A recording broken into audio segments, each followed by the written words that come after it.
ಭಾರತದ ಮೊದಲ ಮಹಿಳಾ ಪ್ರಧಾನಿ ಇಂದಿರಾ ಗಾಂಧಿ. ಇವರ ತಂದೆ ಹೆಸರು ಜವಾಹರಲಾಲ್ ನೆಹರು, ತಾಯಿ ಕಮಲಾ ನೆಹರು. ಇವರಿಗೆ ಭಾರತದ ಐರನ್ ಲೇಡಿ ಎಂದು ಕರೆಯುತ್ತಿದ್ದರು. ಇವರ ಮೊದಲ ಹೆಸರು ಪ್ರಿಯದರ್ಶಿನಿ. ಮುಖ್ಯಮಂತ್ರಿ ಹಾಗೂ ಸ್ವತಂತ್ರ ಹೋರಾಟಗಾರ್ತಿಯಾಗಿದ್ದರು. 1963ರಿಂದ 1967ರವರೆಗೆ ಉತ್ತರ ಪ್ರದೇಶದ ಇವರು ಉತ್ತರ ಪ್ರದೇಶದ ಮೊದಲ ಮಹಿಳಾ ಮಂತ್ರಿಯಾಗಿದ್ದರು. ಇವರು ಗಾಂಧಿವಾದಿ ಸಂವಿಧಾನ ಸಭೆ ಸದಸ್ಯ ಮತ್ತು ಸಮರ್ಥ ಆಡಳಿತಗಾರ್ತಿಯಾಗಿದ್ದರು. ಕನಿಕಾ ಎಂದು ಜನಿಸಿದರು. ಇವರು ಬ್ರಿಟಿಷರ ದತ್ತು ಮಕ್ಕಳು ಹಕ್ಕಿಲ್ಲ ನೀತಿಯನ್ನು ವಿರೋಧಿಸಿದರು.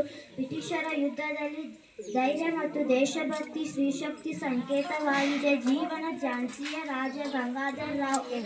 ಸ್ವಾತಂತ್ರ್ಯ ಹೋರಾಟ 1857ರ ದಂಗೆಯಲ್ಲಿ ಬ್ರಿಟಿಷರ ವಿರುದ್ಧ ಬಂದದ್ದ ಸ್ವಂತ ಸೈನ್ಯದ ಮುನ್ನಡೆಸಿದರು.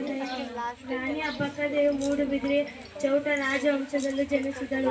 ಇವರ ವಂಶ ಚೌಟ ಜೈನ ವಂಶ. ಅವರು ಉಳ್ಳಾಲದ ರಾಣಿಯಾಗಿ ಆಳ್ವಿಕೆ ನಡೆಸಿದರು.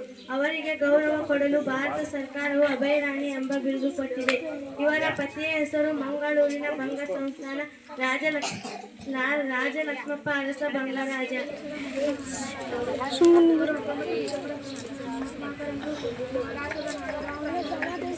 ಅವರ ತಂದೆ ಹೆಸರು ನಾರಾಯಣರಾವ್, ತಾಯಿ ಹೆಸರು ಗಂಗೂಬಾಯಿ. ಅವರು 1965